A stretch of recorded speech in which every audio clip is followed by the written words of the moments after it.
আচ্ছা,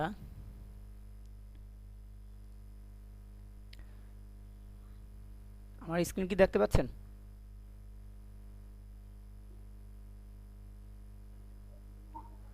হ্যাঁ, দেখা যাচ্ছে। আচ্ছা। বিসমিল্লাহির রহমানির রহিম।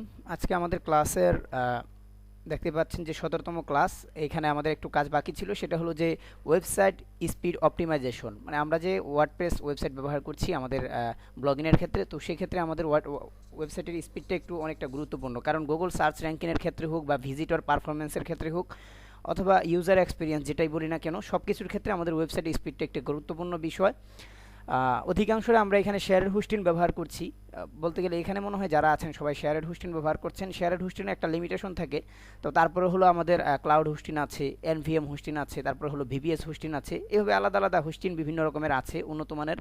তো যাই হোক, শেয়ারেড হোস্টিং বর্তমানে বলতে গেলে গত ২ বছর বা ৩ বছর আগে শেয়ারেড হোস্টিংয়ের মান যেরকম, কোয়ালিটি যেরকম খারাপ ছিল, তার চেয়ে অনেক উন্নত হয়েছে, যে কারণে আমরা নাকি অনেক সুবিধা পাচ্ছি। আপনারা যে ডেমো ওয়েবসাইটটা দেখতে পাচ্ছেন, এটা হলো newsroos.com। আপনাদেরকে যে জিনিসটা দিয়ে শিখাই, তো এই ডেমো ওয়েবসাইটটাতে কিন্তু আমাদের শেয়ারেড হোস্টিং ব্যবহার করা, ঠিক আছে, শেয়ারেড হোস্টিং, এবং বাংলাদেশ থেকেই হোস্টিংটা কিনা আমাদের। তো দেখেন এই ওয়েবসাইটের স্পিডটা কতটুকু, এই স্পিডের উপর ভিত্তি করে আমরা আমাদের ওয়েবসাইটের স্পিড অপটিমাইজ করব এবং আমাদের ওয়েবসাইটের স্পিড আমরা বৃদ্ধি করব। এজন্য আমাদেরকে কি করতে হবে? প্রথমত আমাদের এই ওয়েবসাইটে যাই। এর আগে আমি একটু কথা বলি যে আমাদের আগের ক্লাসে কি ছিল। এখানে হলো যে আপনাদেরকে দেখিয়েছিলাম যে প্রথম স্টেপেই খুব তাড়াতাড়ি আমরা কিন্তু ১ সপ্তাহের মধ্যে মেবি হবে, ১ সপ্তাহ বা ৮ দিন ৯ দিন এরকম, যে গুগল অ্যাডসেন্স কিন্তু আমরা পেয়ে ফেলছি। অ্যাডস যদি আপনাদেরকে একটু শো করাতে হয় তাহলে আমাকে একটু যেতে হবে হলো, আচ্ছা, অ্যাডস ব্লকারটা আগে বন্ধ করি। এখন যদি আমি পেজটা রিফ্রেশ দিই, দেখবেন যে আমার এখানে গুগল অ্যাডসেন্সের অ্যাডস শো করছে। ঠিক আছে, দেখতে পাচ্ছেন গুগল অ্যাডসেন্সের অ্যাড শো করছে, মানে আমাদের এখানে অ্যাডসেন্স কিন্তু অ্যাপ্রুভাল নিচ্ছে। এই যে এটাও একটা অ্যাডসেন্সের অ্যাডস, দেখতে পাচ্ছেন। তারপরে হলো এই যে নিচের দিকে, এদিকেও দেখতে পাচ্ছেন আছে। তারপরে এই যে এখানে, আশা করি আর বুঝাইতে হবে না যে অ্যাডসেন্স কিন্তু অ্যাপ্রুভাল। আমি যেভাবে কাজ করেছি আপনারা যদি ঠিক ওইভাবে কাজ করেন, তেমন কিন্তু তেমন কোনো কাজ করা হয় নাই, বাট আমি যেভাবে কাজ করেছি সেভাবে যদি আপনারা কাজ করেন, তাহলে প্রথম স্টেপে আপনারা অ্যাডসেন্স অ্যাপ্রুভাল পাবেন। কারণ ইনকাম করতে গেলে আগে আমাকে ইনকাম প্রসেস রান করতে হবে, চালু করতে হবে। এখন আমি যদি আমার প্যাসিভ ইনকাম করতে চাই গুগল অ্যাডসেন্সের মাধ্যমে বা অন্যান্য অ্যাডভার্টাইজমেন্ট কোম্পানির মাধ্যমে, তাহলে কিন্তু আমাকে আগে সেটা অ্যাপ্রুভ করাইতে হবে। সো অ্যাডসেন্সের একটা নিয়ম আছে, প্রত্যেকটা কোম্পানির ইউনিক কিছু নিয়ম থাকে। অ্যাডসেন্স আবার সিমিলার কিছু নিয়ম থাকে। তো অ্যাডসেন্স গুগল অ্যাডসেন্সের জন্য যে ইউনিক নিয়মগুলো আছে সেগুলো যদি আপনারা মানতে পারেন, আমি যেভাবে করিয়েছি, তাহলে কিন্তু আপনারা অ্যাডসেন্স অ্যাপ্রুভাল পেয়ে যাবেন খুব তাড়াতাড়ি। আর আপনাদেরকে একটু আমি দেখাই যে এই ওয়েবসাইটটাতে মূলত কয়টা পোস্ট দেওয়া হয়েছিল। যে অ্যাডসেন্স, যখন আমি অ্যাডসেন্স অ্যাপ্লাই করি, আপনারা ভিডিওগুলো দেখবেন যে সেখানে কিন্তু আমি ১৫টা ১৪ কি ১৫টা পোস্ট ছিল আমার। তেমন কোয়ালিটি সম্পন্ন না, তবে সবগুলো পোস্ট ইউনিক ছিল। আছে। এখন বর্তমানে পোস্ট আছে কয়টা আমি একটু দেখাই। এই যে পাবলিশেড পোস্ট হলো টোটাল আছে ২৮টা পোস্ট, কিন্তু আমি যখন অ্যাডসেন্সের জন্য অ্যাপ্লাই করি তখন কিন্তু আমার পোস্ট ছিল মাত্র ১৪ থেকে ১৫টা। তো অ্যাপ্লাই এই ৮ ৯ দিন বা ১০ দিন যে সময় লেগেছে অ্যাডসেন্স অ্যাপ্রুভাল নিতে, যেহেতু কন্টেন্ট কোয়ালিটি খুবই লো। সো এই ৮ ৯ দিন সময়ের ভিতরে দেখা গেল যে কি, আমি আবার প্রতিদিন দেখা গেলো একটা বা দুইটা এরকম পোস্ট করতে করতে সময় অনুযায়ী ২৮টা পোস্ট করা হয়েছে পোস্ট, ঠিক আছে। তো যাই হোক, অ্যাডসেন্স অ্যাপ্রুভ পাওয়ার পরে এরপরে আর কোনো পোস্ট করা হয় নাই। আর এগুলো দেখতে পাচ্ছেন যে আমি কোনো পোস্টই অপটিমাইজ করি নাই, জাস্ট হালকা ইমেজ অ্যাড করেছি আর হলো অন্য অন্য কিছু। এখন হলো আমাদের মেন ক্লাসে আমরা এসে পড়বো, সেটা হলো গিয়ে আমাদের ওয়েবসাইটের স্পিড বৃদ্ধি করার জন্য আমাদের কি করা যেতে পারে। এজন্য আমরা যেটা করব, আমাদের ৩টা টুলস আমরা ইউজ করব।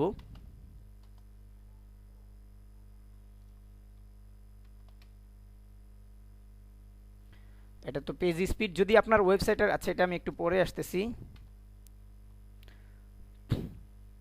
স্ক্রিন পেজ স্পিডটা আমি একটু পরে আসি। আগে আসি হলো আমাদের ওয়েবসাইটের জন্য, সেটা হলো প্রথমে আমরা দেখব হলো জিটি মেট্রিক্স।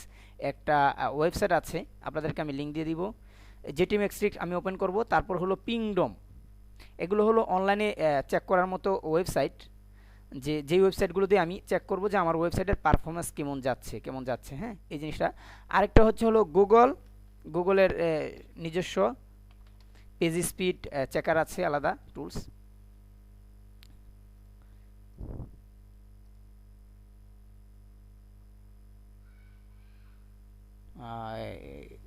আচ্ছা, সরাসরি আরেকটা লিঙ্ক আছে মেবি, হ্যাঁ সরাসরি লিঙ্কও পাইছি। তো প্রথমে আমি আমার ওয়েবসাইটের লিঙ্কটা কপি করব। ওয়েবসাইটের আগে ওপেন করে নিই। ওয়েবসাইটটা হলো newsroz.com। আমি লিঙ্কটা কপি করলাম। কপি করার পরে একে একে সবগুলাতে যাব। প্রথমে যাচ্ছি হলো gtmetrics.com। এখানে যাওয়ার পরে মানে আমি টেস্ট করব বর্তমানে যে আমার ওয়েবসাইট বর্তমানে কি পরিমাণ পারফরমেন্স দিচ্ছে। একটু লোড নিচ্ছে, সময় লাগুক।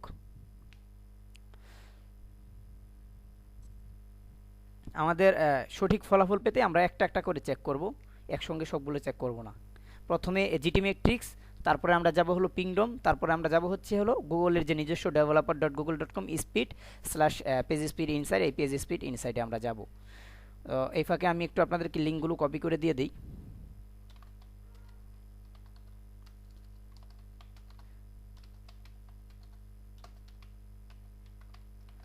চেকার,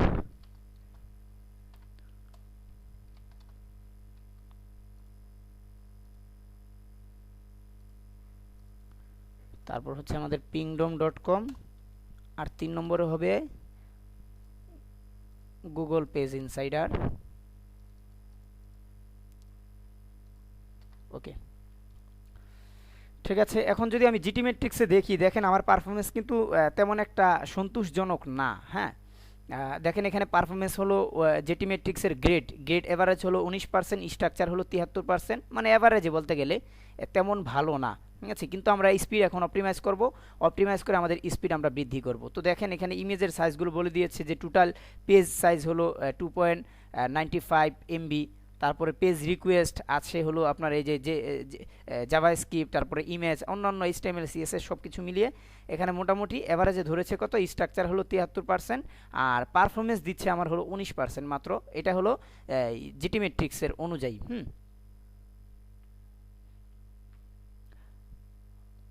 এখন আমি যাব হলো আপনার ওয়েবসাইটের লিঙ্কটা কপি করি।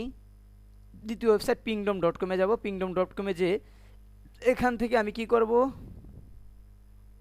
কোথায় গেল, রিকোয়েস্টেড ডেমো ফ্রি ট্রায়াল।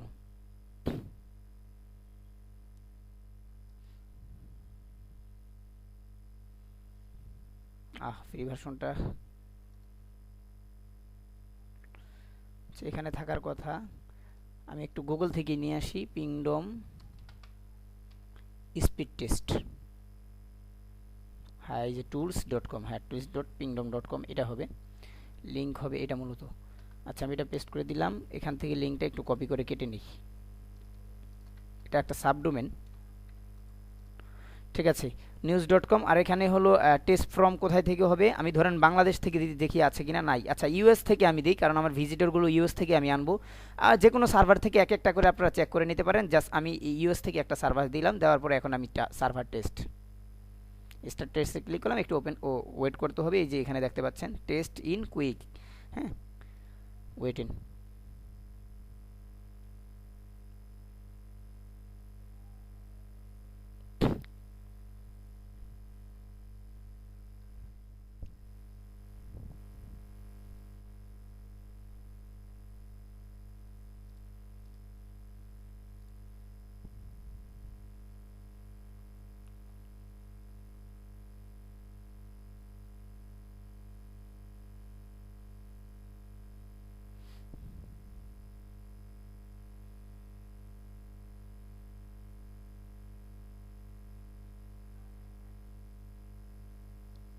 আচ্ছা, তো মনে হয় লোডিং নেওয়া শেষ। এখন এখান থেকে দেখতে পাচ্ছেন আমার যে পিংডমের রিসোর্স রিপোর্ট অনুযায়ী আমার পারফরমেন্স গ্রেড কত, 62, মানে এভারেজে বলতে গেলে। যদি 50-এর নিচে হয় তাহলে সেটা হলো আপনার একবারে রেড কালারের, যেটা হলো 50-এর নিচে থাকলে একদম স্লো বলতে পারেন যে সাইটের অবস্থা খুবই খারাপ এবং ইমার্জেন্সি ভিত্তিতে আপনাকে ওয়েবসাইটের স্পিড যে কোনোভাবে বাড়াতে হবে। ঠিক আছে, আর যদি 50 আপ হয়, 50 থেকে নিয়ে 80 আগ পর্যন্ত হয়, মানে 79 পর্যন্ত, তাহলে এটাকে বলে এভারেজ। আর 80 থেকে নিয়ে মানে 80-র উপরে যদি 100 পর্যন্ত হয় সেটা হলো বেস্ট বা গোড ধরা হয়। ঠিক আছে, গোড রেঞ্জ। তো সবসময় চেষ্টা করবেন যে কোনো টুলস দিয়ে আপনি চেক করেন না কেন, সবসময় 80+ স্পিড গ্রেড পারফরমেন্স গ্রেড নেওয়ার চেষ্টা করবেন। এটা কিভাবে করা যায় সেটা আমরাও দেখব, সমাধান দেখব। এখন আমি এই যে 3টা টুলস কেন ইউজ করতেছি, সবসময় আমি এই 3টা টুলস ইউজ করি এবং ইউনিকভাবে প্রত্যেকটা পেজের স্পিড চেক করার জন্য এখান থেকে আমি আলাদা যে নিজস্ব টপ ওয়েব টুল এখান থেকে ব্যবহার করি। তো দেখেন এখানে পারফরমেন্স গ্রেড আছে এটা। এখন আমি যাব হলো গুগলের এখানে যাই, ওয়েবসাইটের লিঙ্ক কপি করি, পেস্ট, এবার অ্যানালাইজ। কারণ যেহেতু এগুলো অনলাইন টুলসগুলো কখনোই আপনাকে সঠিক রেজাল্ট দিতে পারবে না, এটা আপনি শিওর হয়ে নেন। কারণ আমার এত বছরের কাজের অভিজ্ঞতা থেকে আমি বলছি, অনলাইন টুলসগুলো কখনোই আপনাকে সঠিক রেজাল্ট দিবে না। যে কোনো টুলসই হোক, তো এক এক টুলস এক এক রকম দেয়। সাধারণত আমি যদি কিওয়ার্ড রিসার্চের কথা বলি, আপনি সেমরাশে দেখবেন এক এক আউটপুট, ওভার সাজেস্টে দেখবেন আরেক রকমের আউটপুট, কিন্তু আহারেফসে দেখবেন আরেক রকমের আউটপুট। ঠিক আছে, কখনোই সিমিলার মানে হুবহু সিমিলার থাকে না, একটু এদিক সেদিক হয়। ঠিক আছে, কম বেশি হয়, প্লাস মাইনাস। এজন্য মূলত আমি এই তিনটা টুলস আপনারা ব্যবহার করবেন, কারণ তিনটা টুলস ব্যবহার করে যখন এভারেজের ভিত্তিতে আপনি বুঝতে পারবেন যে না আমার ওয়েবসাইটের স্পিডটা এই পর্যায়ে আছে, এভারেজের ভিত্তিতে তুলনা করে তারপর কিন্তু আপনি আপনার সন্তুষ্টজনক রেজাল্ট পেতে পারেন। তো দেখেন মোবাইল ভার্সনে যদি গুগল পেজ ইনসাইটের রিপোর্ট অনুযায়ী মোবাইল ভার্সনে মাত্র 20, তো কি লো নাকি গ্রিন নাকি হাই বলেন তো? লো। লো। তো আমি যেরকমটা বলেছিলাম গুগলও কিন্তু সেরকমটাই বলছে। অন্যান্য টুলসগুলো একই বলে যে 50-এর নিচে হলে খুব লো। 50 থেকে আপনার এখানে 89 বলছে, কিন্তু আমি বলবো 80 পর্যন্ত হলো এভারেজ, আর হলো 80 থেকে নিয়ে 100 পর্যন্ত হলো গুড। ঠিক আছে, আর 90-এর উপরে হলে তো এটা হলো বেস্ট বলাই যায়। ঠিক আছে, তো মোবাইল ভার্সনে লো। এখন আমি ডেস্কটপ ভার্সনে যাই, ডেস্কটপ ভার্সনে কিন্তু লো, মাত্র 48 এভারেজ। এখন এটাকে আমরা সমাধান করব কিভাবে? আমরা তো দেখলাম যে কিভাবে এখন আমি সমাধান করব। সমাধানের স্পিডটা, আচ্ছা আমি পেজ স্পিডটা একটু চেক করি, যে মূলত পেজ স্পিড চেকার আমি ক্লিক করলাম টপ ওয়েব টুল থেকে। এই লিঙ্কটা আমি দিয়ে দিই আপনাদেরকে।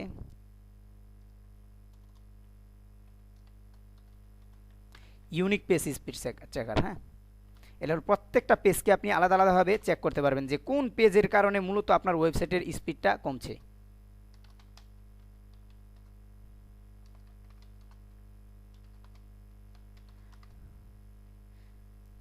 আচ্ছা, প্রত্যেকটা পেজের মান আপনি বের করতে পারবেন। ধরেন যে আপনার এই যে টুলসগুলোর আপনি সব কাজ করলেন, আমি যে দেখানো অনুযায়ী আপনি সব কাজই করলেন, করার পরে এখানে আপনার পারফরমেন্স বাড়ছে না বা সন্তুষ্টজনক হচ্ছে না, তখন আপনি কিন্তু টপ ওয়েব টুলের মাধ্যমে এসে এখান থেকে ইউনিকভাবে প্রত্যেকটা আলাদা আলাদাভাবে দেখতে পারবেন। যেমন আমি এই পোস্টের জন্য যদি আলাদা দেখি, আচ্ছা আগে হোম পেজের জন্য দেখি, এটা একটা হোম পেজ, দিলাম সাবমিট, একটু ওয়েট করতে হবে। তো আপনি এভাবে ইউনিকভাবে পেজ স্পিডগুলো চেক করতে পারবেন যে আসলে কোন পেজের কারণে মূলত আমার ওয়েবসাইটের সন্তোষজনক স্পিড বাড়ছে না। শেয়ার হোস্টিং একটা লিমিটেশন আছে, এটা অবশ্যই আপনাকে মানতে হবে। তারপরও বলতে গেলে যে গত 2 বছর বা 3 বছর বা 1 বছরের তুলনায় বর্তমানে কিন্তু শেয়ার হোস্টিংয়ের মান খুবই ভালো, যে জন্য আমরা সন্তোষজনক রেজাল্ট পাওয়ার আশাটা করতেই পারি। ঠিক আছে, লোডিং নিচ্ছে, মানে এখানে একটু চেক করে দেখছি। আচ্ছা, এটা হতে থাকুক। এখন আমরা সমাধানের দিকে যাই, যে মূলত আমরা কিভাবে সমাধানগুলো পাবো। হ্যাঁ, এই যে এতক্ষণ দেখলাম যে প্রবলেমগুলো আমাদের এখানে আছে, এই প্রবলেম অনুযায়ী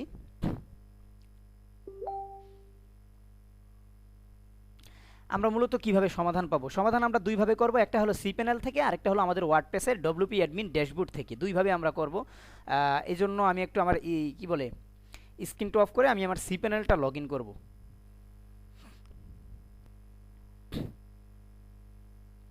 স্ক্রিন দেখতে পাচ্ছেন? দেখা যাচ্ছে। আচ্ছা, এই তো আমি সি প্যানেলে গেলাম, যাওয়ার পরে এখন এখান থেকে আমি জাস্ট কি করব, অপটিমাইজ।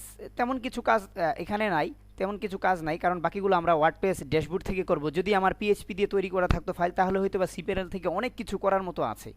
আর যেহেতু এখানে আপনারা অধিকাংশরাই এখানে সি প্যানেল সম্পর্কে তেমন কোনো জ্ঞান রাখেন না, আমি বলবো যে আপনারা basically file manager, PHP admin, এগুলোই আপনারা সাধারণত ডাটাবেস, এগুলো ইমেল অ্যাকাউন্ট, এগুলোই সাধারণত ব্যবহার করেন, তাই না? আর হলো ওয়ার্ডপ্রেসের সফট ক্লাস অ্যাপসটা অধিকাংশ এগুলো ব্যবহার করে। এজন্য আমি তেমন কিছু দেখাবো না, জাস্ট আপনাকে সার্চ করতে হবে অপটিমাইজ ওয়েবসাইট। এই যে ওপিটি লেখলেই হবে, অথবা সফটওয়্যার ক্যাটাগরি থেকেও কিন্তু পাওয়া যায়।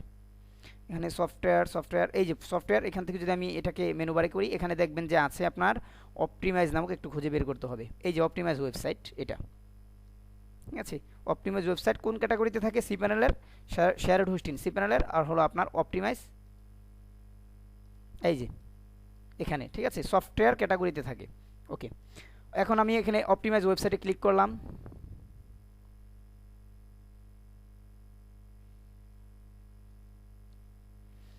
এখান থেকে আপনাকে কি করতে হবে, কম্প্রেস করতে হবে। কম্প্রেস কিন্তু আমরা জানি, একটু পরে আমরা আলোচনা করব। ইমেজের কম্প্রেস ইতিমধ্যেই আপনারা জানেন যে কিভাবে ইমেজ কম্প্রেস করতে হয় এবং ইমেজের সাইজ কমাইতে হয়, এগুলো আমি বলবো। তো এই যে এখানে দেখেন কম্প্রেস অল কন্টেন্ট, এখানে হলো অপ্রয়োজনীয় যে কন্টেন্টগুলো আছে সেগুলোকে ক্যাচ করে এক সাইটে রাখবে বা ড্রাফটে রাখবে, অথবা হলো ইমটি অপশনে রাখবে, ফোল্ডারে রাখবে। আর বাকিগুলো যেগুলো প্রয়োজনীয় সেগুলোকে কম্প্রেস করে একসাথে মিনিফাই করে নিয়ে আসবে। ঠিক আছে, এত কিছু যদি আপনারা না বুঝেন তবুও সমস্যা নাই, জাস্ট অপটিমাইজ ওয়েবসাইটের অপশনে ক্লিক করে সফটওয়্যারে এখানে এই যে কম্প্রেস কন্টেন্ট দেখতে পাচ্ছেন, তারপর যে দ্বিতীয় নম্বর অপশনটা আছে এই দ্বিতীয় নম্বর অপশনে যাবেন, যে compress all content, compress all content দেওয়ার পরে এখানে আপডেট সেটিংয়ে ক্লিক করবেন। এটা আপনারা কিছুদিন পরে পরে করতে পারেন, কোনো সমস্যা নাই। ঠিক আছে, 15 দিন 20 দিন বা 1 মাস পরে পরে করতে পারেন, কোনো সমস্যা নাই। ওকে, আমি অপটিমাইজ দিয়ে ফেললাম। এবার আমি সি প্যানেলে যাই, যাওয়ার পর আমার ওয়েবসাইটে আমি লগ ইন করি, সরি রিফ্রেশ মারি। রিফ্রেশ দেওয়ার পরে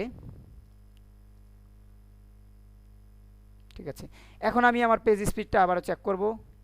দেখেন ডেস্কটপে ছিল 48 আর মোবাইলে ছিল 20। আমি এবার আবার অ্যানালাইসে যাই।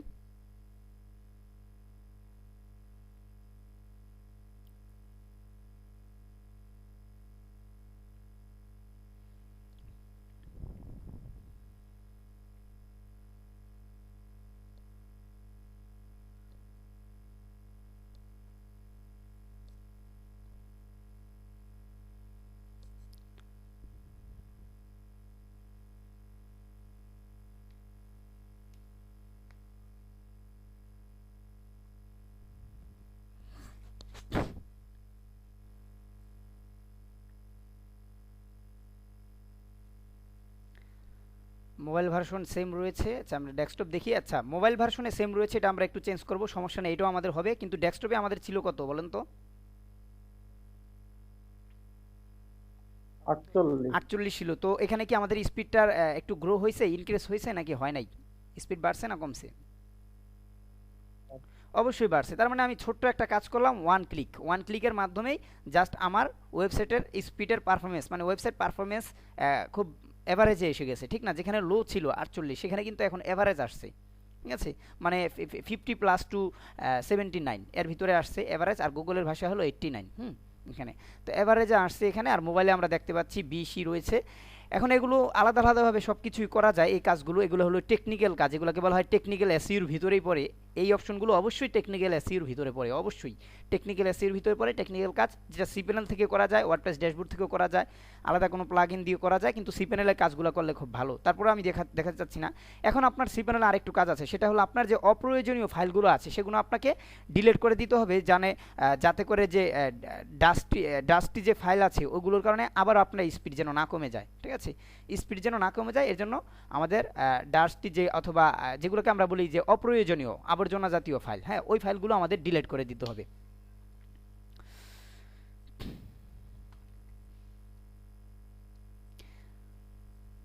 আচ্ছা, আমি প্রথমে হলো ব্যাকআপ উইজার্ডে ক্লিক করি। ব্যাকআপে যাই।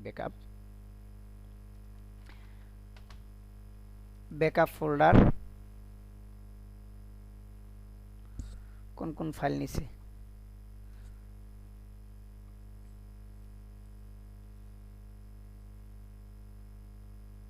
Used disk. আচ্ছা, এই যে অপশনটা আমি এটা খুঁজছিলাম, আমি ভুলে গিয়েছিলাম, ডিস্ক ইউজেড। হ্যাঁ, এই ডিস্ক ইউজেডে ক্লিক করবো এবং কোথায় কত জিবি আমি ইউজ করেছি, মানে সি প্যানেলটা আমি একটু ক্লিন করব। ক্লিন করলে দেখা গেল যে আবার 2 দিন পরেও দেখবেন যে আপনার স্পিডটা কমে যাচ্ছে। তো আপনি যদি ক্লিন রাখেন নিয়মিত, তাহলে কিন্তু আপনার ওয়েবসাইটের স্পিড বলতে গেলে তেমনটা কমবে না। হ্যাঁ, তো এখান থেকে আমি দেখি কোন কোন ফাইল আমার প্রয়োজনীয় ফাইল ইন হোম ডিরেক্টরি 11 এত। আচ্ছা, হিডেন কিছু আছে ফাইল, তারপর পাবলিক এফটিপিতে আছে, মেইল ইন লিস্টে। অপ্রয়োজনীয় ফাইল আমি দেখি আছে কিনা, এখান থেকে কোন ইয়াতে কত জিবি করে ইউজ করা হয়েছে এই ফাইলগুলো আমি দেখব। পাবলিক এইচটিএমএল 193 63 এমবি ইউজ করা হয়েছে, এটা আমি রাখবো। অন্য সেক্টরে এখান থেকেও কিন্তু আপনি মূলত কাজগুলো করতে পারেন, যে দেখবেন যে ক্রাশ অপশন আছে কিনা, অথবা ইমটি নামক কোনো আছে কিনা, যে ট্রাশ হবে এটা। ট্রাশের ভিতরে আমার তেমন কোনো ফোল্ডার নাই, 00 দেখাচ্ছে। ট্রাশ যদি থেকে থাকে তাহলে আমি ট্রাশে ক্লিক করে বাদ দিয়ে দিতাম। এখন হলো সফট ক্লাসের যে ডিফল্ট ব্যাকআপ প্লাগইন অ্যাকশন আছে এগুলো আমি ম্যানুয়ালি ডিলিট করব বা ক্লিন করব। এজন্য আমি cPanel-এর হোম পেজে চলে যাব এবং এখান থেকে ফাইল ম্যানেজার, এই যে যদি আপনারা খুঁজে না পান সার্চ বারে লিখবেন ফাইল লিখলেই আসবে ফাইল ম্যানেজার। ওকে, আমি ফাইল ম্যানেজারটা ওপেন করি। তারপর আমি এখান থেকে প্রথমে একবার হোম ডিরেক্টরি আমার এমটি দেখাচ্ছে, যাক সমস্যা নেই। এই হোম ডিরেক্টরি ক্লিক করলাম। এখন এখান থেকে অপ্রয়োজনীয় যে ফোল্ডার আছে কোনগুলো অপ্রয়োজনীয় কোনগুলো প্রয়োজনীয় সেগুলো কিন্তু আপনাকে খেয়াল রাখতে হবে। এজন্য যে আপনি চাইলেই কিন্তু এখান থেকে যে কোনো ফোল্ডারই ডিলিট করতে পারবেন না, ঠিক আছে। ডিলিট করে দেখা গেলো আপনার ওয়েবসাইটের সমস্যা হবে, cPanel-এর সমস্যা হবে, আবার নতুন করে রিসেট দিতে হবে, অনেক ভেজাল। এজন্য আপনি কোন জায়গায় যাবেন, আমি সবার প্রথম বলবো হলো .trust। এই যে .trust এখানে 4 কেবির মতো আছে। .trust-এ আমি ডাবল ক্লিক করব একবার আইকনের উপরে। তারপর এখানে আমি দেখবো আছে কিনা, সেটিং অপশনের উপর থেকে ক্লিক করে শো হিডেন ফাইল, যদি ক্লিক চিহ্ন না থাকে শো হিডেন ফাইল দিয়ে দিলাম। দেখতে পাচ্ছি যে আমার এটা এমটি, কোনো ফাইল নাই। ওকে, ভালো। তারপর হলো আপনি দেখবেন টেম্প ফাইল, হ্যাঁ, টিএমপি টেম্প। এই টেম্পে যদি থাকে আপনি ডিলিট দিতে পারবেন, কোনো সমস্যা নাই। এই যে এখানে দেখতে পাচ্ছেন অনেকগুলো আছে, আমি শো হিডেন ফাইল, ওকে, এখান থেকে আমি সবগুলো ডিলিট দিতে পারবো, কোনো প্রবলেম নাই। টেম্প ফাইল এবং ট্রাশ ফাইল .ট্রাশ এই দুইটা ফোল্ডার থেকে আমি ফাইলগুলো ডিলিট দিয়ে দিলাম, কিন্তু ফোল্ডার ডিলিট দেওয়া যাবে না, ঠিক আছে। আবার মনোযোগ দিয়ে শুনেন, ফোল্ডার ডিলিট দেওয়া যাবে না। দেখেন আমার ট্রাস্ট ফোল্ডারটা কিন্তু ঠিকই আছে, কিন্তু এর ভিতরে যা ছিল তা কিন্তু ডিলিট করা, ঠিক আছে। তারপর হচ্ছে হলো এই যে টেম্প, দেখতে পাচ্ছেন টিএমপি টেম্পের ফোল্ডারটা আমি ডিলিট করি নাই, কিন্তু টেম্পের ভিতরে যা ছিল তা কিন্তু আমি ডিলিট করে দিয়েছি, ক্লিন করলাম। এরপর হলো ভার এটাতে আপনাকে একটু বুঝতে হবে যে ভারের ভিতরে কি আছে। cPanel এটা আপনার না ধরাই ভালো, যদি অভিজ্ঞ কেউ হয়ে থাকেন তাহলে ভারের ভিতর কাজ করতে পারেন এভাবে। তাছাড়া অন্য এগুলো আছে, এগুলো আপনারা ডিলিট করতে পারেন, কিন্তু আমি এখন বলবো না যে আপাতত ডিলিট করেন। আমি চলে গেলাম পাবলিক HTML। এখান থেকে আমাকে এখন কি ডিলিট করতে হবে, ওয়েল নাউনের ভিতরে যাব, যে অপ্রয়োজনীয় যে ফাইল আছে এই ফাইলগুলো ডিলিট করতে পারেন, কোনো সমস্যা নাই, তবে এগুলো সাবধানতা অবলম্বন করতে হবে। আচ্ছা, কোনগুলো ফাইল ডিলিট করতে হবে, এখানে ট্রাশ ফাইল নাই, টেম্প ফাইলও নাই, আচ্ছা ব্যাকআপ ফাইল নাই, ওয়েল নন আছে, এখানে পিকে ভ্যালিডেশন, দুটোটাই আমি ডিলিট করে দিই ওয়েল নাউনের ভিতরে।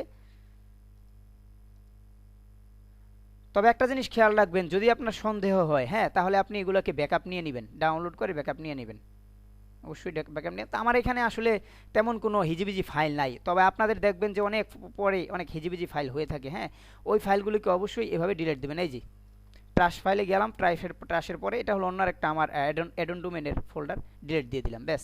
আমি চেক করে নেই, শো হিডেন ফাইল, ওকে, চেক টিক চিহ্ন দেওয়া আছে, দেখলাম যে আর কোনো কিছু নাই।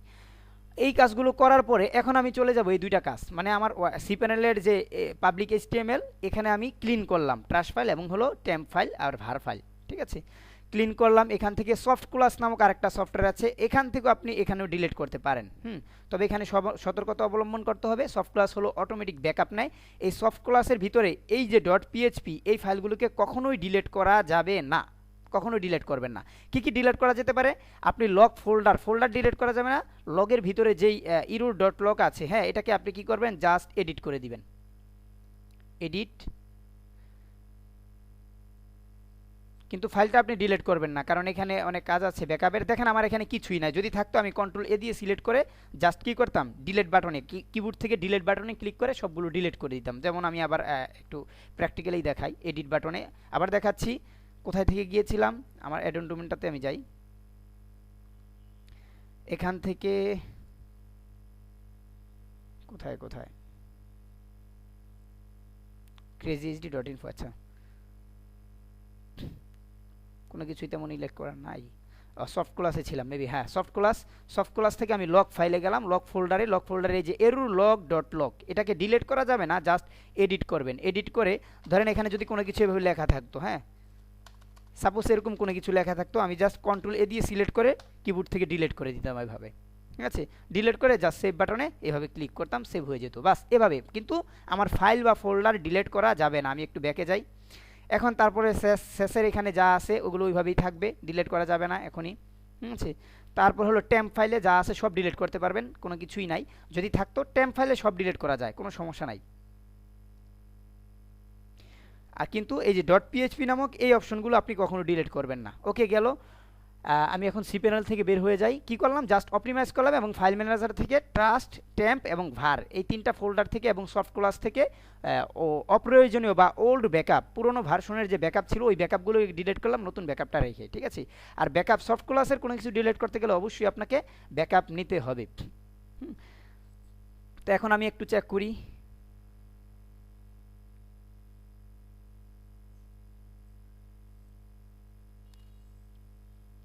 এটা সেম রেজাল্টই দেখানোর কথা, মানে হালকা একটু চেঞ্জ হতে পারে সার্ভার আপ ডাউনের কারণে।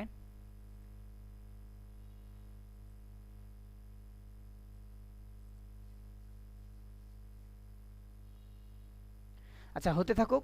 এখন আমরা আরেকটা কিছু দেখব, সেটা হলো যে এই যে ওয়েবসাইট দেখতে পাচ্ছেন, হ্যাঁ এই ওয়েবসাইটের ভিতরে আমরা যে ইমেজগুলো ব্যবহার করি না পোস্টের, এই ইমেজগুলোকে অপটিমাইজ করতে হবে। এই যে দেখতে পাচ্ছেন এখানে কিন্তু ইমেজ আছে, ইমেজগুলোকে কি করতে হবে আমার অপটিমাইজ করতে হবে। এই যে আরেকটা ইমেজ দেখতে পাচ্ছেন ইমেজ, তো এই ইমেজগুলোকে অপটিমাইজ করতে হবে। যখন আপনি একটা ইমেজ সাধারণত কাজ করবেন, হ্যাঁ ইমেজগুলোতে কাজ করবেন, তখন ওই ইমেজগুলো কিন্তু অনেক সাইজের হয়ে থাকে। যেমন সাপোজ আমি একটু গুগল থেকে আপনাদেরকে একটা ইমেজ নিয়ে দেখাই, জাস্ট কপিরাইট ইমেজ ইউনিক দেখাচ্ছি জাস্ট আপনাদের উদাহরণের জন্য।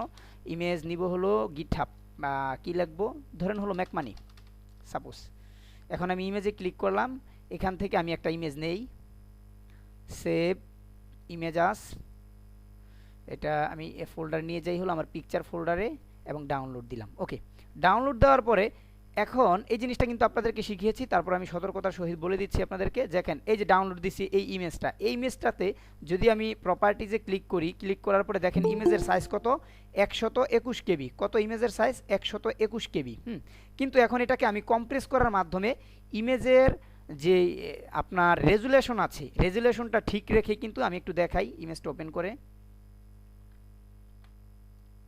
এই যে ইমেজটা আছে ঠিক একই রেজুলেশন কিন্তু আমি পাবো, আমার কোনো চেঞ্জ হবে না। এই জন্য বিভিন্ন টুলস আছে, তবে আমি যে টুলসটা ব্যবহার করি সেটা হলো tenipng.com। ঠিক আছে, tenipng.com। এখান থেকে আমি ইমেজটাকে ড্রাগ করে নিয়ে আসি, আপনারা ওইভাবে ফোল্ডারও ক্লিক করতে পারেন। ঠিক আছে, এই যে এখানে ড্রপে ক্লিক করে এখান থেকে কিন্তু আপনার ইমেজটা আপনি নিয়ে আসতে পারেন। দেখেন ইমেজটা ছিল মূলত টোটাল 121 কেবি, মানে টোটাল ছিল 124 কেবি টোটাল, আর সেটাতে দেখেন মাত্র বানাইছে 76 কেবি। তো অনেক কবি কমলো না, 38% ইমেজ কম্প্রেস করছে। করার মাধ্যমে ফাইলের সাইজ কি বড় হইলো না ছোট হইলো বলেন তো? অবশ্যই ছোট হইলো। অবশ্যই ছোট হইলো। এখন আমি এই ফাইলটাকে আমি ডাউনলোড দিব, ডাউনলোড দিয়ে এটাকেই আপনি মূলত কি করবেন, এই যে অপটিমাইজ করলেন ওই ইমেজটাকে আপনি মূলত আপনার ওয়েবসাইটে ব্যবহার করবেন, তাহলে ইমেজের সাইজ কম হবে। এটা গেলে একটা প্রবলেম সলভেন। এখন দেখেন আমি কিন্তু এই ইমেজটা ওপেন করছিলাম আগেরটা, এখন আমি পরে আবার ইমেজটা ওপেন করি, রিফ্রেশ দিয়ে নেই, সরি। কম্প্রেস করার পরে দেখেন একটু চেঞ্জ হবে না, রেজুলেশন ঠিক থাকবে।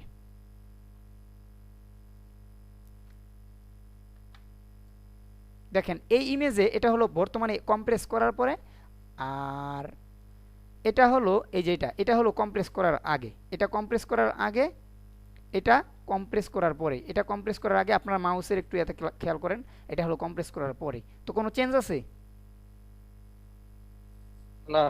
সো এই হলো একটা পদ্ধতি ইমেজ কম্প্রেস করার। এখন আমাকে ডব্লিউপি অ্যাডমিনে যেতে হবে, এই যে ড্যাশবোর্ডে, ড্যাশবোর্ড যাওয়ার পরে এখন আমাকে একটা প্লাগ ইন ইনস্টল দিতে হবে। প্লাগ ইনের মাধ্যমে কেন ইনস্টল দিতে হবে দেখেন, আমি কিন্তু ইমেজ দিছি, ওয়ার্ডপ্রেসের ডিফল্ট ইমেজ সাইজ কত বলেন তো, আমরা কত সাইজের ইমেজ আপলোড দিই? ফিচার ইমেজের জন্য 1200 বাই 675। ফিচার ইমেজ না, বরং বলতে গেলে বলতে পারেন যে ওয়ার্ডপ্রেসের যে কোনো ইমেজই তারা চায় হলো 1200 বাই 675 ওয়ার্ডপ্রেসের ডিফল্ট বা ফিচার। তো আমি এই যেগুলো কিন্তু আমার ফিচার ইমেজ, তাই না, এগুলো কিন্তু ফিচার ইমেজ। আমি দিয়েছি কত সাইজের 1200 বাই 675, কিন্তু আমাকে কি 1200 বাই 675 দেখাচ্ছে না আরও ছোট দেখাচ্ছে রেজুলেশনটা? আরো ছোট। আরও ছোট, এই যে এতটুকু হলো ইমেজ সাইজ। এই যে 675, 1200 বাই 675, কিন্তু আমার ইমেজটা দেখাচ্ছে এই যে দেখেন কত বড়, ছোট, অথচ ইমেজটা হওয়ার কথা ছিল অনেক বড়, তাই না?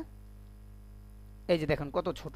তো এই যে ছোট করলো, ছোট করার পরে এখানে কিন্তু আমার একটা অপ্রয়োজনীয় কিছু রেজুলেশন এখানে থেকেই যাচ্ছে। ইমেজটা কাটিং করার পরে যখন নাকি বিভিন্ন ভার্সনের ইমেজ দিবে, তখন কিন্তু এই ইমেজগুলো কি হচ্ছে আমার বিভিন্নভাবে রেজুলেশন, অপ্রয়োজনীয় রেজুলেশন রয়ে যাচ্ছে। এজন্য আমাকে কি করতে হবে, আমাকে একটা প্লাগইন ইউজ করতে হবে, নাম হচ্ছে স্মাশ। আপনারা অনেক সময় নাম শুনে থাকবেন স্মাশ। এই স্মাশ ইমেজটা দিলে আপনার অটোমেটিক্যালি ইমেজ কম্প্রেস নেবে। এছাড়াও আবার অনেক আছে, যেমন ইমেজ কম্প্রেস, এভাবে লিখতে পারেন ইমেজ কম্প্রেসর। প্লাগইনে ক্লিক করে আপনার এইভাবে ইমেজ কম্প্রেসর নামক অনেক অনেক প্লাগইন আছে। তো আমি হলো স্মাশটা ব্যবহার করি। দেখেন high compress image compressor auto, এটা হলো নতুন। শর্ট পিক্সেল ইমেজ অপটিমাইজার, এটা ব্যবহার করতে পারেন 3 লক্ষ প্লাস অটো অপটিমাইজার। অটো অপটিমাইজারগুলো আপনারা ব্যবহার করবেন সাধারণত। এই যে অটো অপটিমাইজ 1 মিলিয়ন, এটা আমরা একটু পরে ডাউনলোড দিব। এখন এই জন্য এই ইমেজ কম্প্রেস করার জন্য আমি যেটা ব্যবহার করি সেটা হলো স্মাশ। এখনো পর্যন্ত খুব ভালো, কয়েক মিলিয়নের উপরে ডাউনলোড মেবি। দেখতে পাচ্ছেন 1 মিলিয়ন প্লাস ডাউনলোড। হ্যাঁ, এবং নিয়মিত এরা আপডেট দেয় স্মাশ লেজিলোড।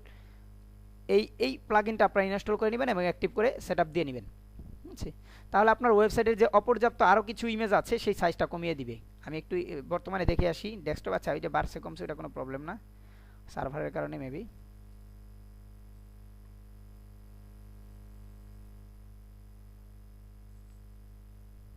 এখন একে আমি অ্যাক্টিভ করি।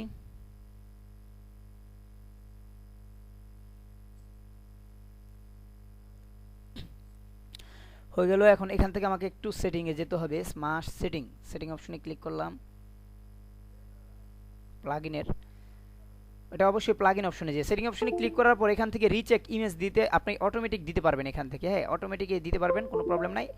আর বিগিন সেটআপ অটোমেটিক্যালি, এই যে এখানে লেখা আছে অটোমেটিক্যালি দিয়ে দিবেন, তাহলে আপনার আর কোনো কষ্ট করতে হবে না, অটোমেটিক্যালি সব কিছু হয়ে যাবে। স্ট্রিপ মাই ইমেজ মেটাডাটা, হ্যাঁ মেটাডাটাকেও আপনার এবং লেজিলুডিন এনাবল করতে হবে। Allow user data tracking, no, এটাকে এনাবল করা যাবে না। হ্যাঁ, ডাটা ট্র্যাকিং করা যাবে না। ফিনিশ সেটআপ উইজার্ড, ওকে।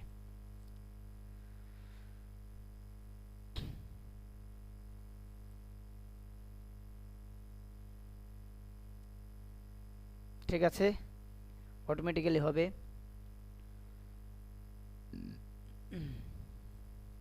আমরা দেখতে পাচ্ছি যে বাক স্ল্যাশ আমরা দিয়ে দিই।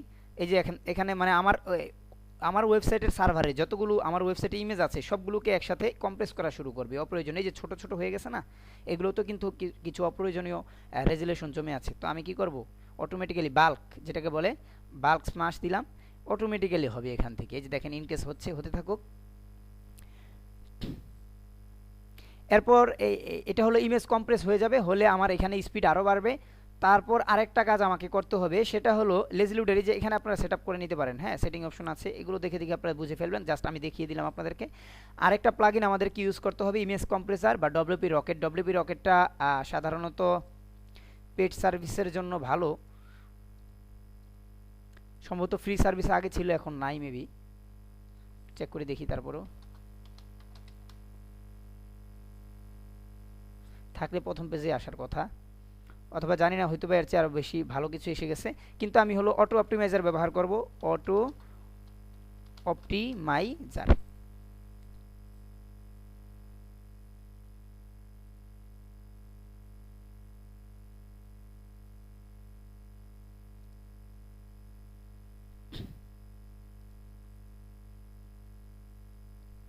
এই যে এখানে দেখতে পাচ্ছেন আস্তে আস্তে আমার কিন্তু কেবিগুলো বাড়ছে, মানে আমার কত কেবি ইমেজ কম্প্রেস করার পর কত কেবি কম হচ্ছে, আমার ইমেজের সাইজগুলো এখান থেকে কমিয়ে দিচ্ছে কত, দেখছেন?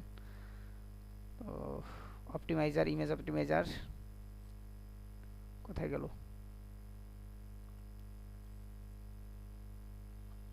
আচ্ছা, আমি একটু বড় হাতের অক্ষরে লিখি, অটো অপটিমাইজার।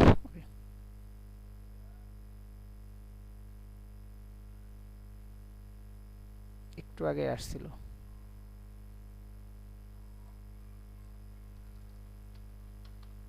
স্মাশ লেখার পরে আসছিল না?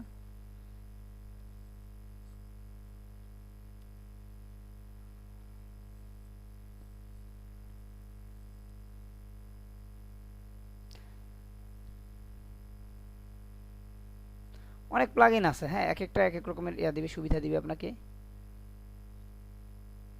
ডব্লিউপি অপটিমাইজ ক্লিন কম্প্রেস, একটু একটু একটু আগে না আমরা দেখলাম অটো অপটিমাইজারটা।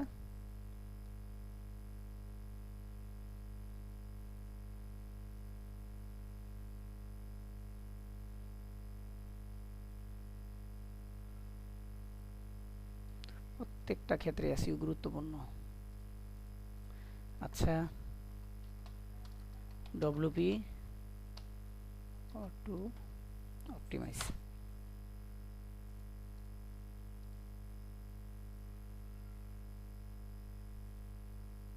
হুম, তার মানে স্পেস নাই কোনো। এবার আসবে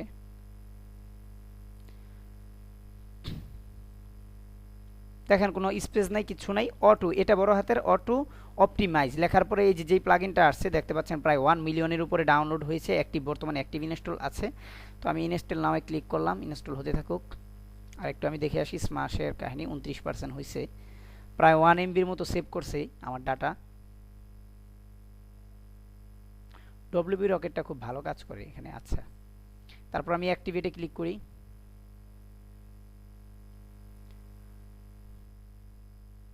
ওকে, তারপর হলো অপটিমাইজের সেটিং অপশনে যাই আমি, এখানেও কিছু সেটিংয়ের কাজ বাকি আছে,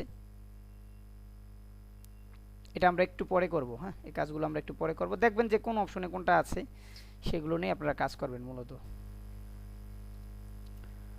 আগে স্মাশটা শেষ হোক। ওয়ার্ডপ্রেসের অ্যাডমিন প্যানেলে আপনারা কখনোই একই সাথে দুইটা প্লাগইনে কাজ করবেন না, একই সাথে দুইটা প্লাগইনে কাজ করবেন না। প্রথমে একটার কাজ করবেন, তারপরে ওই প্লাগইনের কাজ শেষ হলে তারপরে আরেকটার কাজ করবেন, এভাবে কখনোই দুইটা প্লাগইনের কাজ একসাথে করবেন না। এই জিনিসটা মনে রাখবেন। অর্থাৎ ভিন্ন দুইটা কাজ একসাথে কখনোই ওয়ার্ডপ্রেসের অ্যাডমিনে আপনারা করবেন না। 1 MB প্লাস সেভ, দেখেন দেখাচ্ছে 208টা ইমেজ। বলেন তো 208টা ইমেজ আসলো কোত্থেকে? আমার পোস্ট হলো 28টা, সর্বোচ্চ 28 বা 29 বা ধরেন 40টা বা 50টা ইমেজ ছিল, 56টা 60টা ইমেজ ছিল, 208টা আসলো কোথায় থেকে বলেন তো? এই যে ইমেজটা ওয়েবসাইটে দেখতে পাচ্ছেন যে এই যে এখানে ইমেজ আমি দিয়েছি 1200/675, কিন্তু এটা বিভিন্ন রিসাইজিং হয়ে বিভিন্নভাবে ডিফল্টভাবে নিয়ে নিচ্ছে না, এই যে বিভিন্নভাবে রিসাইজ হয়ে নিয়ে নিচ্ছে। আমি কিন্তু একটা ছবি আপলোড দিয়েছি ফিচার ইমেজ, এখন তারা বিভিন্ন সাইজের নিয়ে নিচ্ছে, যে দেখেন বিভিন্ন সাইজের। ঠিক আছে, এজন্য মূলত ইমেজের সংখ্যা এইভাবে বেড়ে গেছে।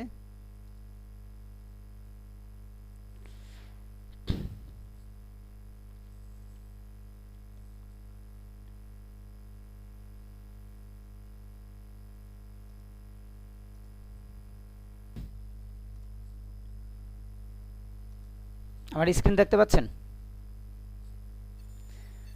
তো একটু সময় লাগছিল, যাই হোক সময় লাগছিল, আমরা কিন্তু বাল্ক করেছি। এখন এখান থেকে কিন্তু ওই যে দেখেন আমার হলো 76% কমপ্লিট হয়েছে। আমি রিজুম করলে কিন্তু আবারও বাকিটা হয়ে যাবে। হ্যাঁ, বাকিটা হয়ে যাবে। এখানে 65টা ইমেজ থেকে 50টা হয়ে গেছে, তারপরে কিন্তু আমার এখানে ইমেজ রান নিয়েছে। ওকে, আমি এটা রিজুম করে দিতে পারি, একটু পরে করব। আমি হলো আপনার ওই অপটিমাইজ সেটিংয়ের কাজটা করে নেই আগে।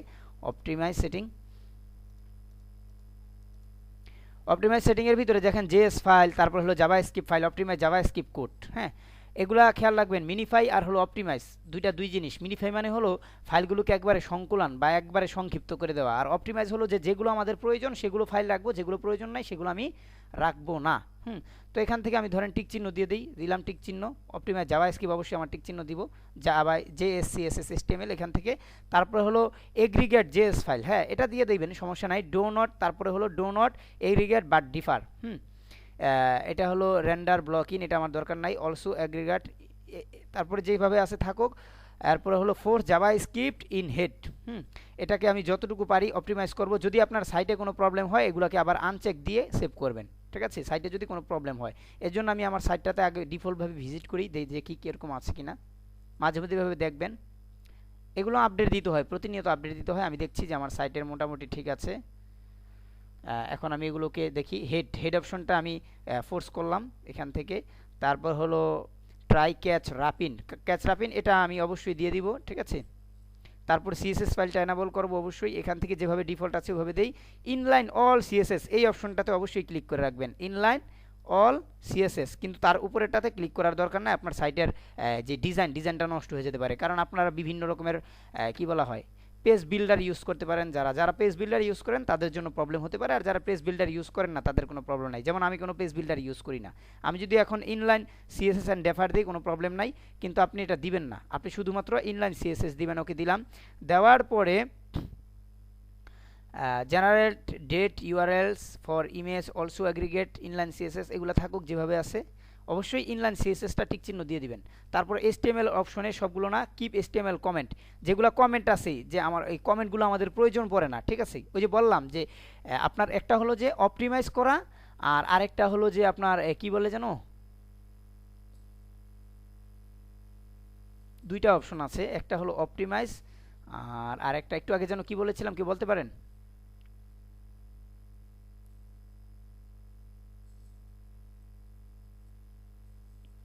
আপনারা কি মনোযোগ দিয়ে শুনছেন? কম্প্রেস না কম্প্রেস, কম্প্রেস না, আরেকটা আছে। এটা বলতে যাকে মনে নাই, অপটিমাইজ, অপটিমাইজ মানে হলো যে আপনার ওয়েবসাইটের যে অপ্রয়োজনীয় ফাইল আছে ওই অপ্রয়োজনীয় ফাইলগুলোকে বাদ দিয়ে যেগুলো প্রয়োজনীয় সেগুলোই লুডিং নিবে, ঠিক আছে? তো আমরা অপটিমাইজ করতেছি। So keep comment, keep HTML comments enable if you want to comments remain this page, এটা দরকার না, আমি এটা আনচেক দিয়ে দিব, মানে আমার কোনো কমেন্ট আমি রাখবো না। তারপরে সিডিএন, এটা আপনার এখন দরকার নাই সিডিএনের, এগুলো হলো আপনারা যদি কোনো ভালো সার্ভার ইউজ করেন অথবা ভালো সার্ভার ইউজ করেন এবং দেখা গেল যে আপনার ভিজিটর অনেক বেশি, ক্লাউড ফ্লায়ারের সাথে যারা হোস্টিং প্রোভাইডার তাদের সঙ্গে যোগাযোগ করে, এগুলো তো অনেক ভেজাল আছে, সিডিএনে এখন কিছু করার দরকার নাই। তারপরে আমাদের একটু দেখে নেই micro option by default JS file, okay okay okay. এখন আমি এখান থেকে কী করবো, সেভ চেঞ্জ অ্যান্ড এমটি ক্যাচে ক্লিক করবো, save change and empty cache, ওকে।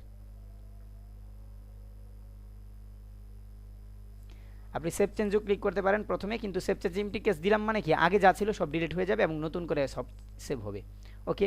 এটা গেল। এখন আমি ইমেজের ক্ষেত্রে একটু ইমেজে যাই, যে এখান থেকে অপটিমাইজ ইমেজ, অবশ্যই অপটিমাইজ ইমেজ দিলাম, কিন্তু এখানে কি বলছে, optimize comma separated list of image class file name and should be not be optimize, না এটা আমার দরকার নাই। অপটিমাইজ ইমেজটা আপনি টিক চিহ্ন দিয়ে দিবেন। Image optimize quality glossy lossily, glossy মানে মিডিয়াম থাকবে, ইমেজ সাইজ মানে মিডিয়ামে, ইমেজের রেজুলেশন থাকবে হলো মিডিয়াম টাইপের। Load WebP or AVIF supported browser,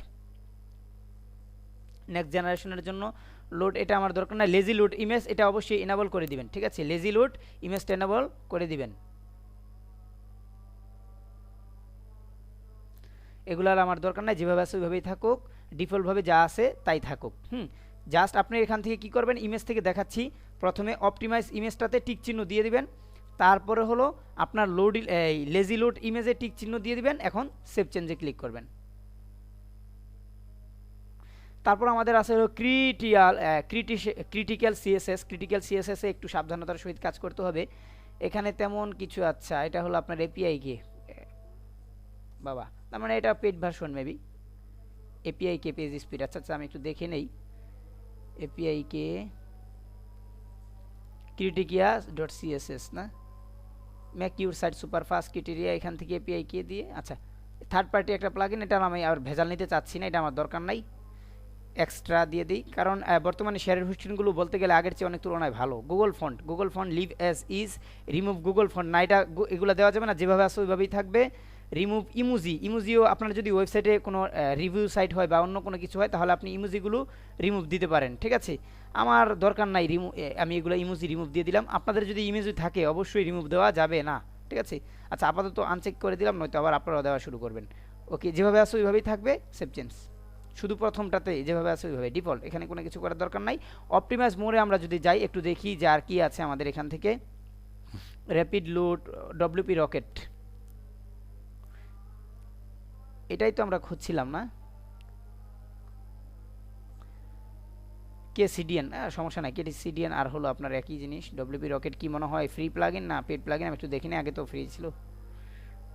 super speed fast, প্রাইজিনে click করি, সিঙ্গেল, এখন আর আপনার হলো পেড, ফ্রিতে নাই। যাই হোক সমস্যা নাই, আমার যতটুকু আমি কাজ করার সম্ভব ছিল আমি করেছি কাজ। এখন আমাকে আরেকটু কাজ করতে হবে, সেটা হলো অপ্রয়োজনীয় থিম আমি ডিলিট করে দিব।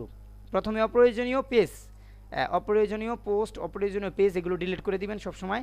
সো প্রথমে আমি অপ্রয়োজনীয় পেজে যাই, অল, এখান থেকে about us, blog post, contract, disclaimer, এগুলো সব আমার দরকার। টাইলেপ, প্রাইভেসি পলিসি, অনেকের দেখবেন যে হোম 1, হোম 2, হোম 3 এরকম আছে, তো যেটা নাকি আপনার ফ্রন্ট পেজ, এই যে এরকম লেখা থাকবে ফ্রন্ট পেজ, ওইটাই শুধুমাত্র হোমটা রাখবেন, আর বাকি হোমগুলো আপনি কেটে দিবেন, কোনো প্রবলেম নাই, ট্রাশ করে দিবেন, ডিলিট করে দেবেন। তো এগুলো এখানে আমার অতিরিক্ত আর কোনো পেজ নাই।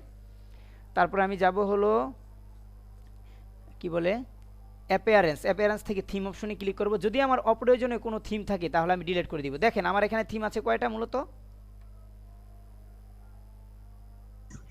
দুইটা। একটা হলো আমার যে প্রিমিয়াম থিম জান্নাহ থিম, আর একটা হলো ওয়ার্ডপ্রেসের ডিফল্ট 2021 থিম। তো আপনার ওয়ার্ডপ্রেসের কিন্তু অবশ্যই একটা ডিফল্ট থিম রাখতেই হবে, অবশ্যই ডিফল্ট থিম রাখতে হবে ওয়ার্ডপ্রেসের, ঠিক আছে?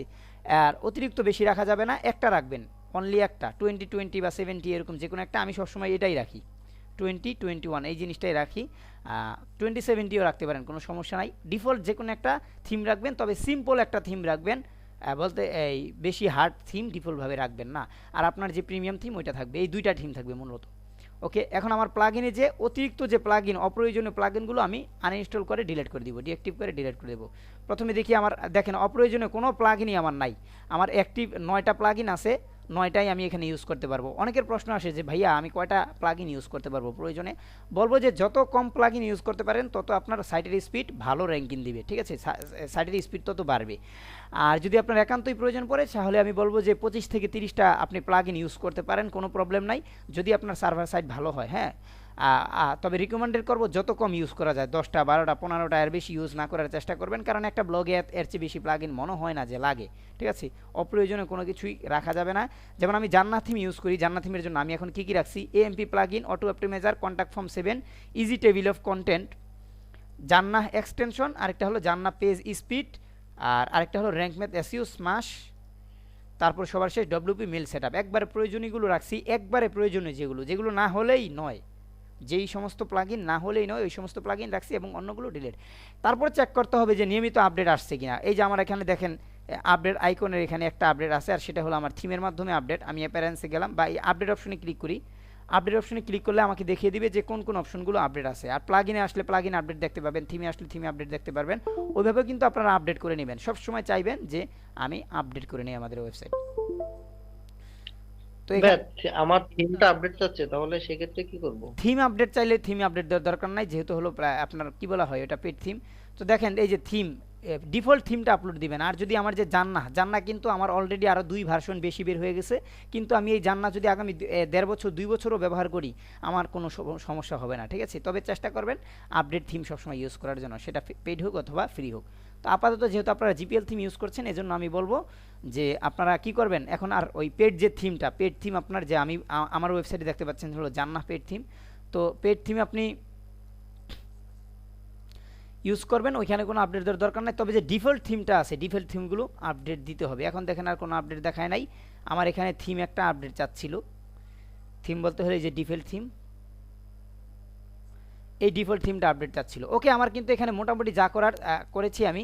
এখন আমি কি করব, আমার ওয়েবসাইটটাকে একটু লোডিং দিব, দেওয়ার পরে আমার ওয়েবসাইটটাকে আমি ওপেন করব এখান থেকে ড্যাশবোর্ড।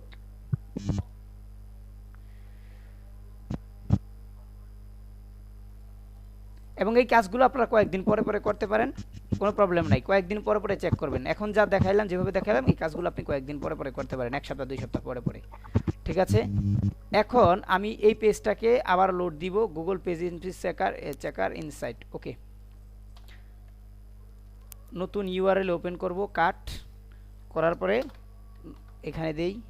ওকে, ক্যাচ করবে না। তারপরে হলো আমি আমার ওয়েবসাইট নেই, ওয়েবসাইটের কি বলে কপি লিংক, এখানে পেস্ট করে দেই, পেস্ট। এবার অ্যানালাইসিস ক্লিক করি,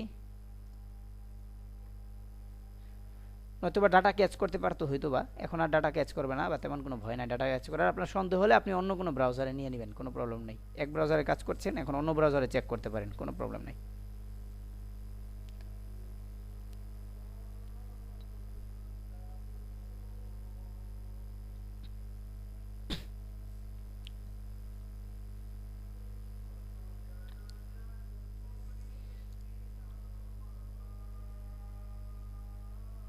আচ্ছা, এখানে ঠিক আছে থাকুক। এদিক থেকে আমি একটু ওইখানে কাজ চলতে থাকুক, এখানে যেটা বললাম আর কি, কাজ এখানে হতে থাকুক, সমস্যা নাই। আমি আপনাদেরকে একটু দেখাই যে আমাদের টোটাল কন্টেন্ট কয়টা ছিল এ পর্যন্ত। লিস্ট অফ কন্টেন্ট 10টা, ঠিক আছে? 10টা কন্টেন্ট, ওয়ার্ডপ্রেসের জন্য 5টা, আচ্ছা ওয়ার্ডপ্রেস 5টা। তারপরে create content on exact keyword, ওয়ার্ডপ্রেসের জন্য 25টা, মোটা টোটালি হলো 30টা কন্টেন্ট, এখানে 30 কন্টেন্ট। তারপরে হলো নিচে যাবে হলো রাইট আর্টিকেল, এটা হলো এই যে বৃহস্পতিবারে আপনাদেরকে অর্থাৎ আগামীকালকের ভিতরে 10টা কন্টেন্ট পাবলিশ করে আমাকে দেখাইতে হবে, ঠিক আছে? প্রত্যেকটা পোস্টের লিঙ্ক আমাকে ইমেল করতে হবে। সো 10টা, তার মানে হলো 40টা। এবং আগামী শুক্রবারে আমরা যে কন্টেন্ট রাইটিং শিখবো সেই মেথডে আবার 20টা ওয়ার্ডপ্রেসের কন্টেন্ট, তার মানে টোটালি 60টা কন্টেন্ট। এই 60টা কন্টেন্ট আমি ঈদের পরে সকলের ওয়েবসাইটে চাই। মিনিমাম কয়টা কন্টেন্ট থাকতে হবে সকলের ওয়েবসাইটে? 60টা। 60টা কন্টেন্ট আপনাদের থাকতে হবে। যদি 60টা কন্টেন্ট থাকে তাহলে আপনি ধারণা করতে পারেন যে প্রতি মাসে মিনিমাম আপনার $100 ইনকাম আসবে ইনশাল্লাহ। $100 থেকে $150 ইনকাম আসবে। আর যদি 100 কন্টেন্ট করতে পারেন, 100 200 যত পারেন, আপনার ওয়েবসাইটে আপনি কন্টেন্ট লিখে দেবেন, keyword research, competitor research, content writing, ব্যাস। আর বাকি অন্য কাজগুলো এখন আর দেখার দরকার নাই, ওগুলো আস্তে আস্তে সময় হলে সবগুলো শিখতে পারবেন। আর মূলত হলো আপনাদের যে ভিডিওটা মূলত রেকর্ড হচ্ছে, মোবাইলের জন্য তেমন সন্তোষজনক গুগল আমাকে দেখাচ্ছে না, কারণ মোবাইলে আর কাজ করতে হবে। এখন আমি ডেস্কটপে দেখি। এটা হলো এভারেজ। আচ্ছা, গুগল, এই যে বললাম না একটা টুলসের উপর কখনো নির্ভর করা যায় না। এখন আমি গুগলের ভিতর আগে কিন্তু পাইছি যে আমার স্পিড বাড়ছে, এভাবে বাড়বে স্পিড, এটা নিশ্চিত থাকেন। অপটিমাইজার এই ওয়েবসাইটটাতে আমি আবারও কি করব, আবারও আমার ওয়েবসাইটটাকে দিব। দেওয়ার পরে এখন হলো এভারেজে 73 আর হলো 19%। দেখা যাক এখন কত পার্সেন্ট। এটা সার্ভারের আপডেটের কারণেও হয় অনেক সময়। তবে আপনি যে কাজগুলো করেছি এই কাজগুলো আপনিও করে নিশ্চিত হবেন, ঠিক আছে, যে কাজগুলো ঠিকমতো হয়েছে কিনা। থাকুক জিটি ম্যাট্রিক্স।